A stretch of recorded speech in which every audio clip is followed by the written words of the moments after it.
Morning, everybody. Thanks for joining us as you're tuning in. We're going to give it a couple minutes to let people get online, and then we'll go ahead and get started.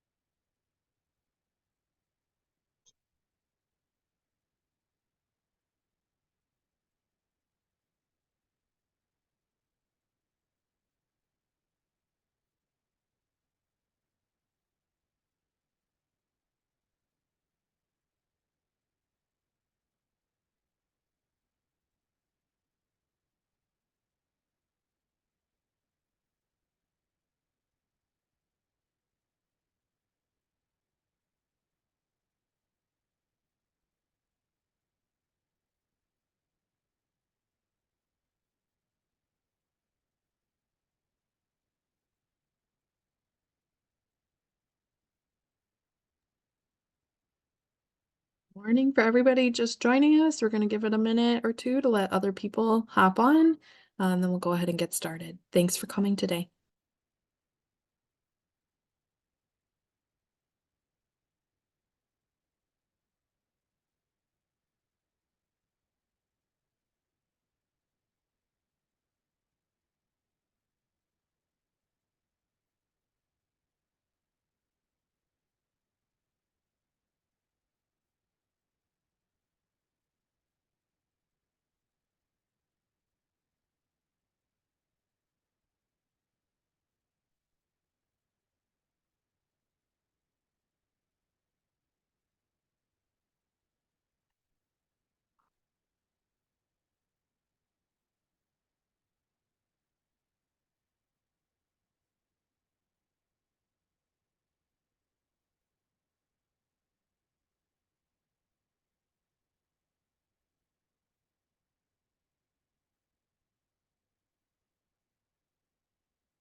All right, I think we'll go ahead and get started in reference to everybody's time. Thank you so much for joining us. Welcome, everybody. For our this is our Dion Leadership webinar series today. Our topic is Talent and Culture Outlook 2024, a panel discussion. Joining us today is Steve Dion, founder and CEO of Dion Leadership. We also have our panelists, Rhonda Coogan, Executive Vice President, Human Resources at Ano Kineton, Aaron Gillingham, SVP and Chief People Officer at Wellspan, Amy Hellner, VP of Human Resources at Arnex Energy. Thank you very much, Genevieve, and thank you for joining us. Happy New Year, everybody, and thank you to our panelists. I'm so excited to have you here today. For many of you that have joined our webinar series in the past, you know that we have started each year with a panel discussion from HR executives to talk about the year, dice around topics about what's going on, what happened last year, what's happening this year. And I'm very excited to have three folks that we curated on this panel to be intentionally from three different industries. We have manufacturing, healthcare, and energy. And all three of these folks, I was thinking about this before this. I've known each of you, I think now in 3 different organizations. So we go way back. I know we can talk about your current challenges and organizations, but we may even pull from other places you've been in terms of thinking about the issues that are facing HR executives today. But first I want to say thank you, Rhonda, Aaron, and Amy. Appreciate you guys Glad to be joining us today. Pleasure. Thank you. So before we get started, our format today will be, I'm just going to give a quick overview of kind of this space, and we are going to start and unpack just for about 4 or 5 minutes a Gardner study that was done with HR executives globally to get your mind in this particular space. And we can come back and reference that. And then each of the panelists will take about 5 minutes to introduce themselves in terms of their personal background and the organization that they work for, and just a kind of an overview of some of their current challenges. And then we're going to have a panel discussion. So I encourage you to use the chat. I'll be monitoring that. And be able to ask the panel your questions, and we have a set of questions prepared as well, and that'll take us through about an hour. To get us going, though, for those of you that are new to Dion Leadership, we are a leadership and organizational development consulting firm. I'm the CEO and founder of this organization, and we're really passionate about creating conditions where employees start every day excited and end every day accomplished. And I raise that today because talent and culture is at the heart of your ability to create that condition where you have employees that want to stay and join and be with your organization. We spent a lot of time writing and thinking and doing a lot of thought leadership and trying to be in advanced areas of this space. So this particular topic today is always insightful for me because it gives us some ideas even to write articles on and to think about next leadership classes that organizations need, or OD programs and systems, or team development solutions. So thanks again for joining. Let me talk a little bit about this Gardner study just for a couple minutes, and then I'm going to turn it over to our panelists. So this is done each year, and Gardner is a premier researcher in lots of different areas. And this particular study was just launched with over 500 HR executives globally, and they identified 5 particular challenges that CHROs face. And I'll be interested to hear if Rhonda, Aaron, and Amy see some of these in their organizations or not. The underpinning as I unveil these 5 are really that there's kind of been an unsettled employee-employer relationship is one of the things that they found, particularly around flexibility systems and what employees want around flexibility, productivity, and just the demands, like burnt out workers, and then this sort of level of trust, kind of mutual mistrust between employees and employers. Are you home? Are you working? Are you not working? That is kind of an overarching item that you'll see in what are the 5 key priorities. The second is a persistent skill shortage that they're seeing in organizations across the board. Some of that is fueled by the rising impact of artificial intelligence and what organizations think that is and isn't. I have a question for that later. It'd be interesting. We hear about AI, but is it really impacting our businesses here in the Midwest, or is it not?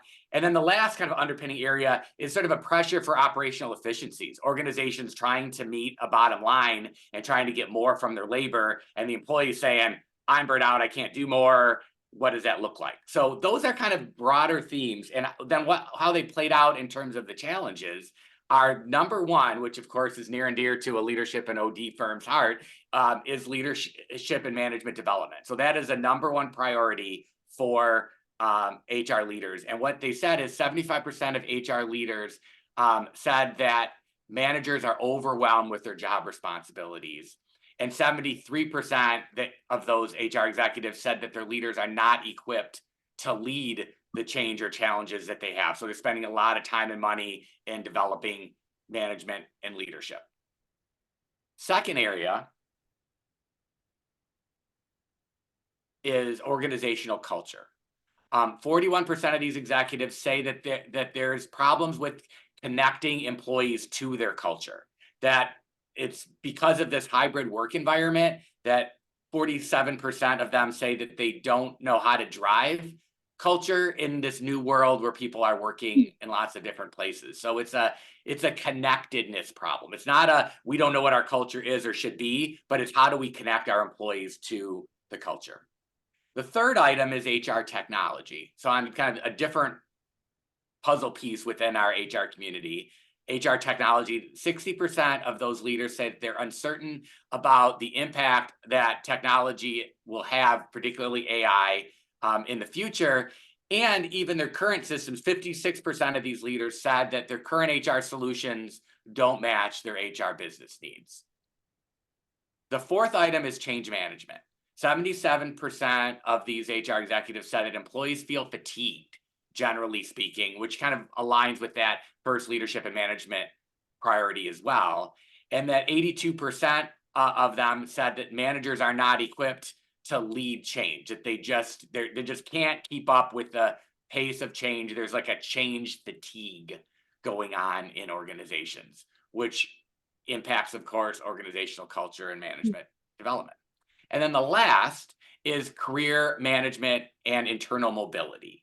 that 89% of these CHROs said that they don't believe that career paths are clear enough for employees today, and that 66% said that career paths that they do have aren't compelling for employees to stay and want to be with the organization.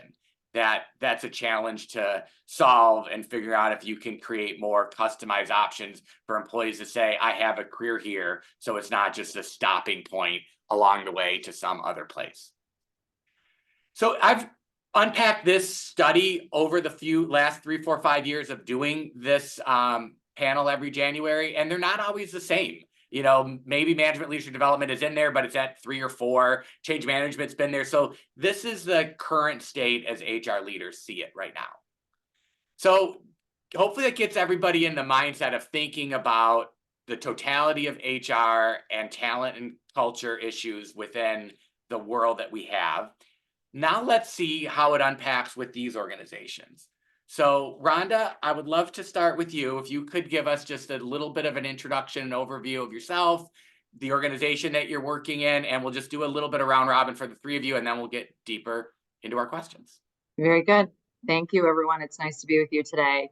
My name is Rhonda Coogan. I'm the Executive Vice President of Human Resources for Auto Kineton. Auto Kineton is an automotive Tier 1 and Tier 2 supplier. We provide metal stamping structures and assemblies. We have just over 8,000 employees globally. Majority of our employees, though, here are in the United States. 80% of them are in the United States. And of our workforce, 70% of our workforce ends up being manufacturing production associates. So hourly paid, skilled and unskilled labor specifically. We are a company that is owned by private equity. The private equity organization established in 2018 a fund of which they created a company called Auto Kineton Global Group, and they pursued acquisitions in the stamping industry space, looking to do consolidation. And they purchased an organization called L&W Group in 2018, about 800 million in revenue. And then a year later, they purchased Tower International in 2019, just over 1 billion. And we merged them together. And we've been working on those activities a lot. So change management was a big part. It was my number one for first 2 years for sure. But we merged together to create Auto Kineton. And I'm happy to be here with you today and answer questions about our culture, our strategy, our challenges. I don't recall completing the survey for Gartner, but boy, did they hit on many of the same hot topics and issues and concerns we're experiencing here from the HR side. So looking forward to the discussion today. Thanks, Rhonda. Aaron, how about you go next? Well, good morning, everyone. And Rhonda, I completely agree with you. It's sort of the Gartner article really hit home to me. But first, I want to thank Steve and the Dion Consulting team for providing me the opportunity to participate in this today. And hopefully we can have some great interaction together and dialogue. As Steve shared, I'm Aaron Gillingham. I'm the Chief People Officer here at WellSpan. We are a large integrated health system located here in South Central Pennsylvania. We're located about 50 miles north of Baltimore and about 2 hours west of the Philadelphia area, just to give you some geographic proximity. We are a growing organization, both organically and through acquisitions. We have about 21,000 team members across 8 hospitals, 220 patient care sites. Annual revenue is about $3.8 billion. In terms of providers, we have about 2,600 providers total. About 1,900 of those folks are physicians. And we have partnerships with other large academic systems as well, such as Johns Hopkins. In early January, I celebrated my 4th month on the job here at WellSpan. So I feel like I've been here long enough to be dangerous, but I'm still learning the organization at the same time. I'm actually on my 3rd health system as a CHRO, and my 4th health system as in total. But I grew up in the for-profit world, having spent 12 years at Walmart and about 5 years in the Freddie Mac in the Washington, D.C. area.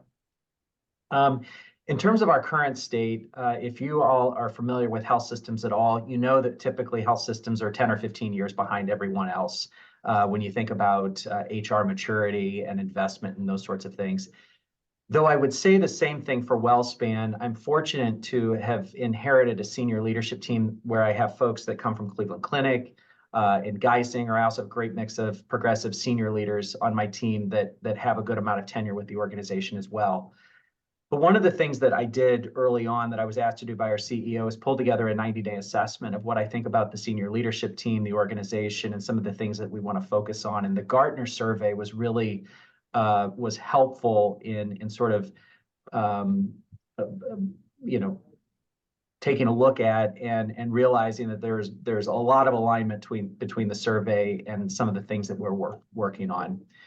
Currently, HR is organized by individual. It's not organized by function. We have a huge project underway, speaking of HR technology, to implement Oracle, which goes live on January 28th of this year. So we are in the crunch period right now of getting ready to go live with Oracle. We also have a lot of complex programs and policies across the organization, very difficult to navigate. When our CEO joined about 5 years ago, she was faced with a tremendous amount of retirements. And so one of the things that I've been working with Steve and his team on are really coming up with some programs around continuing to develop the senior leadership team as we've brought on new managers and new leaders in the organization. And then the other piece that we're working on, which sort of gets to this culture piece, is around transaction management across the organization. It's an organization within HR that's really focused on the transaction itself and not necessarily the experience and how we want people to feel once they leave the organization. So I'm looking forward to the conversation here today, and it's a pleasure to meet everyone on the call. Thanks, Aaron.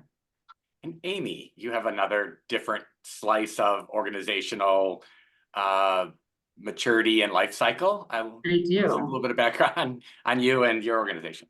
Absolutely. Thank you, Steve, and to the entire DN leadership team for inviting me to join today. So it is my pleasure to join the conversation. Looking forward to having an interactive conversation with all of you on the call as well. As Steve mentioned, my name is Amy Hellner. I am Vice President of Human Resources with Our Next Energy. And Our Next Energy is a much younger organization. We were founded in 2020. So we are investor backed. So we are a cell company. So we are located, our headquarters in Novi, Michigan, and the company was founded by a former Apple executive, Ford executive, A123 executive. So he brought this experience and had this vision to create America's next battery company. And we have grown very, very fast in just a handful of years. I've been with the organization just over a year myself. And in 2023, we more than doubled, actually almost tripled in size.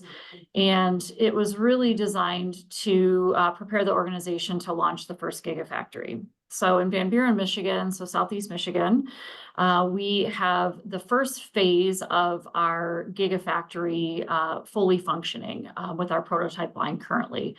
So at full capacity, the plant will staff over 2,000 employees. And the bulk of our staff currently is located in Novi at the headquarters. So we have about 350 employees currently. It is a range of some manufacturing employees that are now staffed in Van Buren. But the majority of our company is research and development and engineering, battery management, and the support functions. So it's been a year of growth. However, we've had some changes, as we ended 2024, which will really, I think, be interesting to speak about today in terms of the organizational culture.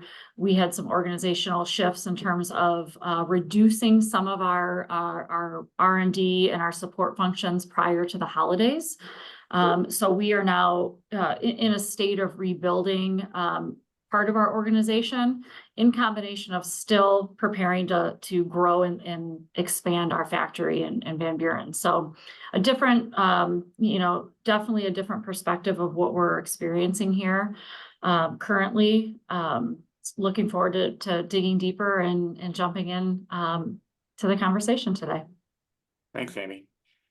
Well, I think we covered a wide spectrum of the types of organizations HR people can be in and the challenges that they may face. Feel free to jump into the chat and start asking questions that for me to Proctor, but I have a set of them. And let me start with you, Aaron, about what's on the top of mind for your senior executive team regarding talent and culture. And it's one thing for us as HR people to say talent and culture is important, but I'd like each of you to kind of give a little bit of a response to that. We'll start with you, Aaron, about, what does the senior team think is or isn't a challenge as it relates to people, talent, culture? Yeah, I think it's probably best to start with some of the environmental issues that we're facing across the organization to sort of set up the answer. We have seen enormous shifts in volumes and payer mix, which is really causing a tremendous amount of pressure with our operating margins, and it's impacting our ability to be able to fully invest in our talent management function across the organization. We also have a pretty immature HR business partner organization, which is typically the particular group that is usually delivering a lot of those services that come out of talent management. And that we are really focused on moving our talent management function from being more of a learning organization to being more of a full service org development, organizational effectiveness, and that sort of area. And so as I talk about things with our senior leadership team, I sort of start with the premise that they're already under a tremendous amount of pressure in terms of how to deliver some of the operational components to the organization. But as I hear more, the very first thing that you talked about around developing leaders at first in the Gartner model really struck me. One reason, because I think there's an entire level of leadership that was forgotten during COVID that has started to come back as we've worked through the Great Resignation, and we're starting to see turnover go down and our vacancy rates go down and those sorts of things. And so some of the investment that our senior leadership team is really asking of the talent management folks to do is really to go back and start to reinvest in those areas where leaders at that first line level had to all of a sudden do the work and be leaders at the same time, and getting them to start to re-engage and start to reinvest in those folks again. Another area that the senior leadership team is really focused on is really around skill development and the changing skills that are happening. I know we're going to talk about AI a little bit later as well, but preparing the organization for what's happening in terms of the ever-changing job market and the ever-changing types of jobs because of technology is really causing the leadership team to think more about the different types of skills that are going to be needed in the future as well. Rhonda, Amy, anything else to similar, different? I would say quite similar in the skills gap in management, right? In the kind of that middle management leadership role that you mentioned there, Aaron. We feel exactly the same way. We here for 2024, at the end of 23 and now into 24, are working on a strategic initiative around leadership and management development, right? And Steve, we're working with your group pretty heavily in that area as well. So I concur with Aaron on that. Yeah, I can definitely relate. We, as an organization, grew very, very quickly and promoted people, engineering, technical folks into manager positions who were new managers. And so we have a lot of rapid growth, people growth going on throughout the organization, but we also have the majority of our managers are new managers, so they're learning how to do both, and it's definitely a forefront of our conversations as a leadership team. Most of our leadership team is more experienced, and so it is more of the next level down of managers, but it's definitely a top priority for 2024 because it's definitely something that the entire organization as a whole is feeling. So coupling that with rapid growth and a lot of changes within the organization, just from a business priority and from a, what our business goals are and objectives. So it's how do we balance working on growing our managers, but also keeping up with our business priorities as well. So there's a lot of moving pieces, and it's you know, I think from an organizational standpoint, it's you know, hearing feedback that I hear from the organization. Well, how do we manage both? How do we manage growing ourselves as leaders and managers? How do we get to know our teams? How do we make sure that our team is flourishing, but I'm still, you know, working to grow my own professional, you know, changes and development. So it's definitely something that's a main priority for our organization. So as you guys think about, you know, the totality of your careers, and you've been in different places over time, as you think about 2024, is this different year? Are senior leaders saying, you know, we can't grow fast enough because of our talent needs? I know I heard that in the first couple of years of COVID, like, you know, we have so many, like in manufacturing, so many plants, we can't even staff. Like it impacted production and therefore profitability. Or is 2024 more, yeah, it's kind of a, you know, it's a headwind, but we're not changing our plans because of talent culture. We just, it's a heavy lift. Like, you know, give us kind of some dimension to this compared to other years. So I'll take that one for a quick second and let Aaron and Amy jump in after that. So let's talk about manufacturing, the labor shortage that we really experienced through COVID, right? Big challenges there, difficulty attracting applicants, constantly fighting a compensation issue on the unskilled level. I think when I look back at unskilled, no experience in manufacturing, when I started in 19, we were paying $14 an hour, right? For an assembly employee, no experience. Today, we pay $18 to $22 an hour for no experience, right? Walking in the door. So we really had to battle just on the baseline for compensation just to get people to apply for positions. But what we're seeing now is frankly a flood of applicants, but not necessarily quality, right? We're needing to spend a lot more time in selection. You know, we are really struggling to find people who have motives, to want to work, right? They don't want to stay here long. You know, there's people who want to go and try a different industry. So they're happy to come in and work for 6 months and then go to another position, and you lose a lot in training there, right? So those are some of the challenges that we're continuing to struggle with, is the turnover and the retention component within the manufacturing sector specifically. And we're having to spend a lot more time on direct supervision of associates. So, you know, we could run in a manufacturing where you'd have 1 to 45 employees before with a supervisor. Now you're 1 to 25, because the new associates coming in just require a lot more direction, a lot more attention. Employees are wanting more connectivity with their supervisor, right? So we're seeing those elements creep up as well. Amy? Yeah, or go ahead, Aaron. Go ahead, Amy.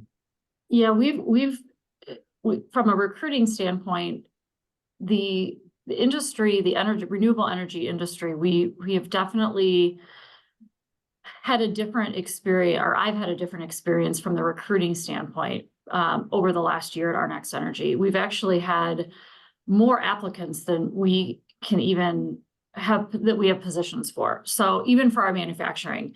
And, you know, and I do think that it's the mission of the company, the vision of what we're doing and producing, and so it's being a part of something bigger, right, is so exciting to so many candidates. And even with as we've launched, I would say about the first 50 employees at our manufacturing facility, we have had so many candidates. It's been quite a unique experience. You know, I think that you know, that's definitely contributed to part of the challenge of us growing very quickly, right? And then having to kind of reassess where everybody fits within the organization. But the experience has definitely been different from a recruiting standpoint and retention standpoint. You know, being in this industry versus maybe, you know, when I was previously in at a tier 1 supplier where it was a very, very large challenge to recruit and find top talent. So I've had to adjust from the other end of the spectrum of having so many candidates in the pipeline, that how do we manage and how do we refine our processes to make sure that we are adequately finding the right talent for the right positions in the organization. I'll make just a couple of comments. I agree with both panelists on your comments as well. You know, before COVID, if you came to me and told me that Walmart, I would see Walmart as a competitor to a health system, I would have probably scoffed at that idea. You know, what do you mean Walmart's a competitor? We're a health system. The fact of the matter is they are now. You know, they're out there paying $17, $18 an hour to start. We're paying $17, $18 an hour to start, depending on positions as well. And you know, there definitely is a war for talent. But as I mentioned during my opening remarks, we are actually starting to see an improvement in a number of those areas. We're seeing turnover begin to decrease. We're seeing our vacancy rates start to go down. We're seeing you know, a better light at the end of the tunnel, if you will, in terms of our ability to be able to go out and find folks. The challenges, though, you know, still remain, though, on some of more clinical areas. You know, during COVID, it was really sexy to go out and be an agency nurse, if you will. You know, you get to travel around the country. You're paid $100, $150, or sometimes even more an hour as a nurse. And we had a lot of nurses leaving the organization to be able to go on and take on these agency roles. As those rates have started to come down, it's not as enticing for nurses to go out and stay in those agency roles any longer, and we're starting to see those rates come down as well. We still have very specific areas of nursing that are still hard to fill, but we're starting to see a stabilization into 2024 in terms of our ability to be able to stabilize the workforce. The other thing that I think healthcare has going for it, and Amy alluded to it a little bit through mission, working in an energy company, there is a certain level of mission that as people coming into a healthcare organization that, you know, you get, but naturally by having people come in who are caring for people during their most vulnerable periods in their lives. And so, you know, I think you put all of those sorts of things together. I think 24 is a year where I think we're starting to stabilize and make some progress. But I'll remind you, at least we had a saying when I was at Beaumont, now Corewell, during early COVID, we had this saying that never waste a good crisis. And we were very quick to make changes to our policies, to our programs at the very beginning of COVID to react to what was happening in front of us. And the one thing that I've really challenged my team to guard against as we've been trying to stabilize now is getting back to a place where we're not bureaucratic, that it doesn't take forever for HR to get things done, that we're able to continue to move just as quickly as we were early on in COVID as well. Yeah, I'll chime into this conversation as well. I just heard this morning on a kind of global jobs report that there are a lot of people that are trying to move from company to company and they can't, like they would at the beginning of COVID, that people were trying to say, I can go make a lot more money somewhere and go in and demand a certain salary. And some of those things have leveled off, that people that want to move just to make more money can't yet. There's not a glut of people that every job can be filled with the right talent. It's still a challenge to find and hire people, but the salary kind of creeping, I think, has hit that plateau, and it does feel like we're back into a year of more of a traditional. It's always hard to find the best talent compared to any other organization, and it's an important value proposition that an HR function brings to an organization, but it's not quite the same as it was maybe two years ago. Yeah, it's Steve, it's much more of an acute issue. An example would be anesthesia. You know, if my daughter were starting college over right now, I would tell her to go into anesthesia, you know, and become a CRNA, because right now CRNAs are making what an anesthesiologist made 3 years ago. And anesthesiologists now are being paid upwards of $400,000, $500,000, $600,000 a year to go into some of these areas of the country that are more rural in nature. And so the issue has gone from being sort of an issue across the board to being very specific now to very specific roles. And I imagine you're both seeing that in some of your more highly specialized areas as well. Yes, yeah, absolutely. We are, I would say, chemical engineers, you know, specifically for us in the cell manufacturing. Yes, absolutely. And it's a very, very small network, right? So it's, yeah, that's definitely our priority for recruiting very specific talent. This is probably a good time to dovetail one of the questions that came in around individual contributors. So as you hire individual contributors and you have them in the organization, the question here is, what are your challenges to transfer them into first line supervision or management roles? Are you finding individual contributors want to be in management? Are they not wanting to do that? From a pipeline of going individual contributor to first line manager, what are your challenges there? Rhonda, why don't you start? Okay. So make sure I understand the question. So this would be someone externally that we've hired as an individual contributor getting into management, or just internally? Yeah, you've hired as an individual, somebody who's currently an individual contributor, and you trying to get a career path from them to actually be a first-time leader. Yeah. So I would say that I see, in manufacturing on the specific plant side of things, less people wanting to take those first line supervisory management level roles in the plant. In our corporate engineering technical areas, it's as it always has been. People see that as a very attractive opportunity for them. In the manufacturing plants, I think this is largely because the workforce dynamics have just changed, right? And I think that it is very difficult to manage people today, right? So a lot of people are saying, I don't want to take that on. I don't want to deal with the emotional issues that might crop up with turnover. And, maybe there's some combative styles of communication that associates have with one another. So you have to do conflict resolution quite a bit, right? We're seeing more of the frontline supervisors shying away from wanting to do with the people side. The conversation goes around a lot. Okay, if you just want me to manage production and make sure we get the product out the door, I'm happy to manage the process and the product cycle of that, but I don't really want to manage people. Can we have someone else manage the people piece? So that's one of the things we're noticing in manufacturing, right? But in the professional salaried side of the roles, again, in the engineering, in the accounting, finance, purchasing, I would say people are still striving for those opportunities. Yeah, we could do a whole webinar, I think, on civility in the workplace. I know we were prepping, we talked a little bit about that. You brought it up again. Even since our prep, I've heard that 3 or 4 times of just, and if you're a manager of people, now you're front and center of dealing with some possibly pretty bad behavior. And so then it's like, is it worth an extra X amount of dollars? Right. Amy?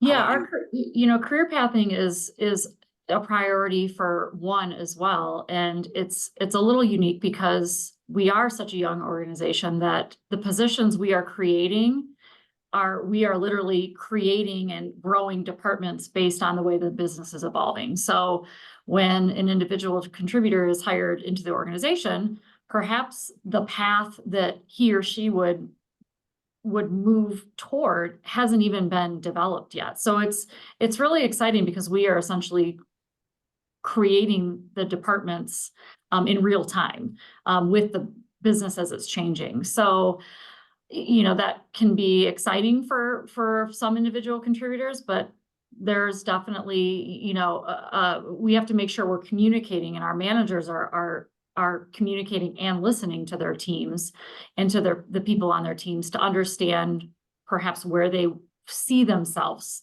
in a growing and changing organization, because we are changing on a daily basis. So it's not something where we can say to this engineer specifically, this is a traditional path. You'll go from engineering this level to this level to this, and so on, because it hasn't even been created and developed yet. So it's exciting, but it can also be stressful, I think, for people within the organization. So communication, we've developed, more of a strong business partner relationship with the business function that is with the business functions throughout the organization. That's definitely a priority, making sure that managers are actively communicating and listening and understanding where their team members see themselves within the organization, because it definitely it relates directly to retention as well. People want to see a path. They want to see how they're going to grow within the organization. And Aaron, as you answer, let me throw in, we have another question that that is in the same space, let me just add one more layer onto it. So if you are developing and growing these first line leaders, what are the skills that you're teaching them? Are there, the specific question was, you know, the higher calling of being a leader, are there things like EQ or other subjects that you feel like first line leaders need to be successful? Yes, yes to all of that. You know, first off, I would say that, you know, if I'm an RN working on 4th floor north, you know, just the work that I'm doing is stressful enough. And then you throw in a couple of bucks more an hour than to supervise, you know, portions of that floor. And sometimes these nurses are looking at it and saying it's just not worth it. And so what you have to do is to make sure that you're showing that path forward to be able to say, you know, hey, look, you need to be able to go in and get this experience if you want to be, you know, a floor nurse or a manager, then into a director, and et cetera, et cetera. So while you know, we can't show the full pathing opportunity for folks because, you know, everyone pursues a different path. You know, there is sort of like this check off the box thing that I think a lot, and it could be a generational issue, that you know, people want to be the CEO tomorrow, and there's a whole lot of steps that have to take place, you know, in between, you know, those line you know, first line roles and within the organization. As we start to think about skills, and you know, to answer your question directly, there are civility issues that are going on in the workplace today.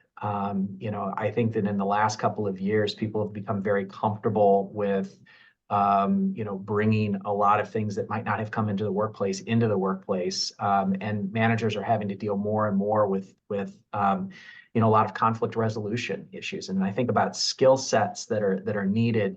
It's no longer just about, you know, holding people accountable to objectives and those sorts of things. There are higher level EQ items that we're needing to train managers on through our first time manager training courses and other sorts of areas as well. But I would say conflict resolution is probably one of the biggest areas of focus for leaders right now that they should be developed on.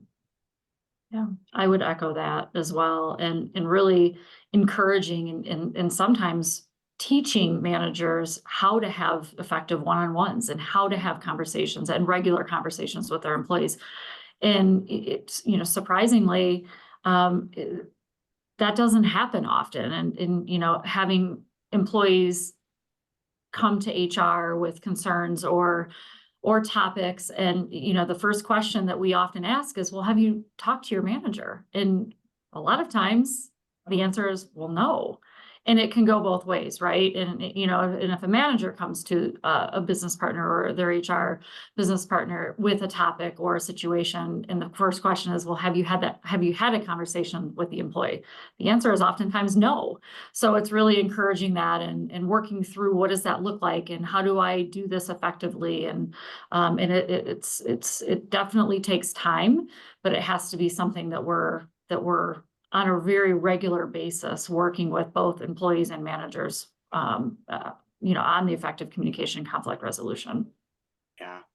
And sometimes it continues to baffle me. I mean, I've been doing this leadership and OT thing for a lot of years now, in corporations as well as now on the consulting side. And the basic fundamental communication, feedback, conflict, you know, those core skills for even maturest of organizations. I guess it's enough people leave and enough new people come in, and they came from some education system that didn't teach that.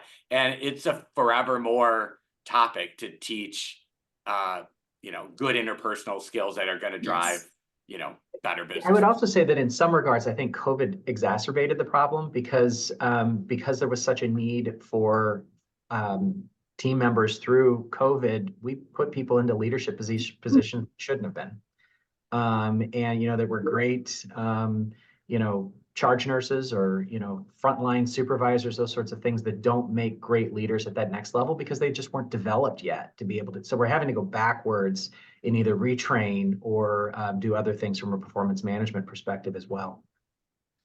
Let me go to another area, and this is a prepared question and one that came out from our audience as well, about how are you gauging where your workforce is right now. In particular, the question that came from our audience is, how have employee engagement scores and results changed from COVID to now?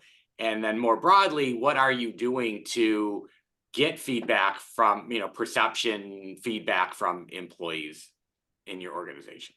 Amy, you want to start us off? Yeah, and because we haven't been a large company for, we've changed so much in dynamic and size. When the company was founded and there were 10, 20, 30 employees, there wasn't, of course, a need for engagement surveys. And so there's been quite a transformation just over the last year, specifically in terms of how the company has grown and even transitioned into new states. So we're, across the US, even though we're relatively small in terms of people numbers, we're in multiple states. And so how do we understand how the organization is feeling? And then, having some organizational change in terms of reductions across certain departments that can cause a lot of fear and anxiety. And so we are just now in the process of introducing engagement surveys to the workforce. And it's, I would say we're too late doing that. It should have been something that was introduced at an earlier time within the organization. And, and we're hearing that feedback. But you also have to have an organization where the top leadership supports that. And so the challenge is if an organization doesn't have leadership that supports engagement surveys and really getting that active feedback, how do you still understand how your organization is feeling and what are they thinking? So we're overcoming that currently as we speak. Now that we're rolling that out, people are trying to understand, well, why did the organization wait so long? And it's a challenge, right? So, we are, of course, active communication. As I mentioned, the active business partner relationship, that's really been the forefront of the HR team over the last year in terms of introducing, what does this mean to the organization? What does an effective business partner relationship mean? So we've gathered a lot of feedback just from our own relationships that we formed with the team. And now we hope to move in a different, not a different direction, but we hope to grow in this direction of now bringing in the data. So we have a baseline, so we can understand now that we've undergone some changes. How are we going to take the data that we're actively collecting now to move forward and set initiatives, moving forward?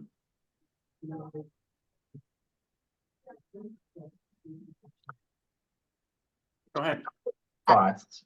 Oh, go ahead, Rhonda. I was going to say, so we're not that unfamiliar, Amy, with being, new to the engagement space. So AutoKineton formed as a company in 2018. In 2019, as I told you, we merged together. So we really have only gone through 2 engagement surveys in the company. We needed to get that initial baseline right to understand how the employees felt today. And now we're building off of that.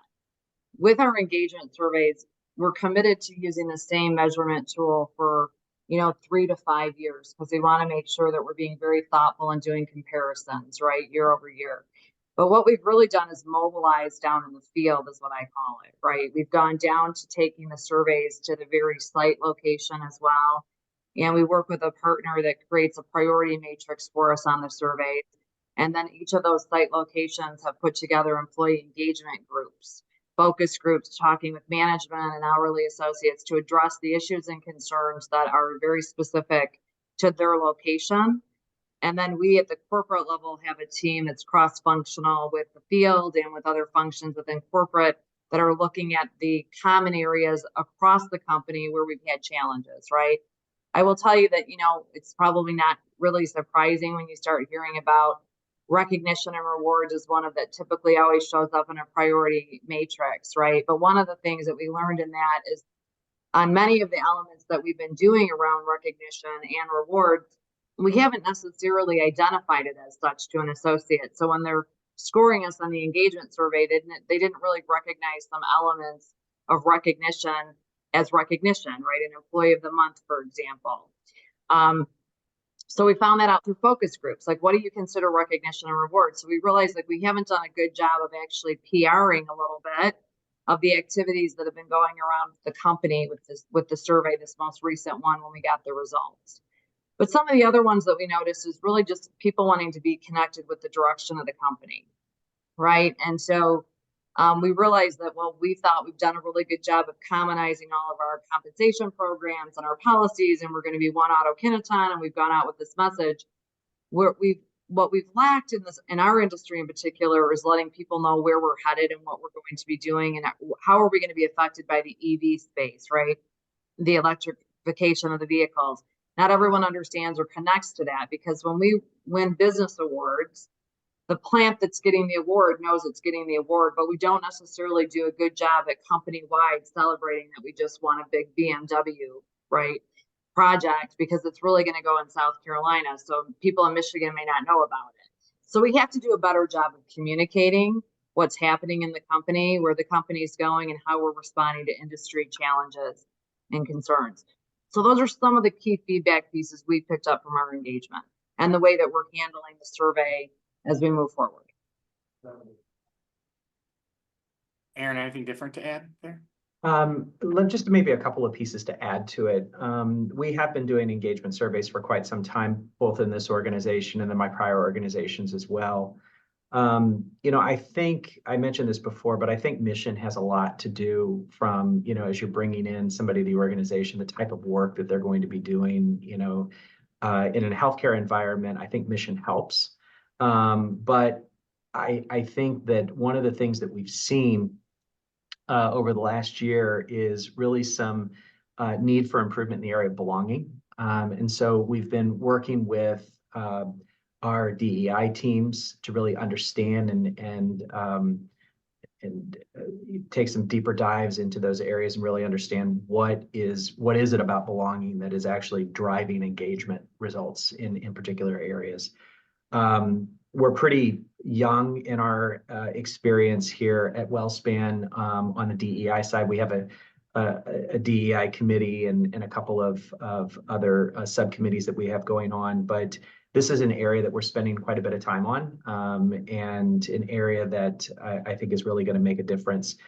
The other area that I would say that has been adding to engagement is really around wellness and well-being. And what the organization is doing in terms of making commitments around healthy workplace, providing resources around employee assistance, really encouraging people to use those resources when they're available to them. Physician nurse burnout is very real, and I think it sort of peaked probably January 2022 into the middle of the summer. And started to get better, but it's still something that we hear quite a bit about. We've also seen a lot of situations, shouldn't say a lot, but we've had a number of situations recently involving, a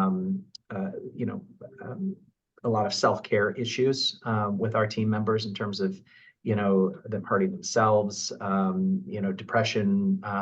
We also have the ability to be able to, to look into our claims data to really understand what's driving certain situations, and, making sure that our folks are healthy, and we're really focused on well-being is an important aspect of engagement as well.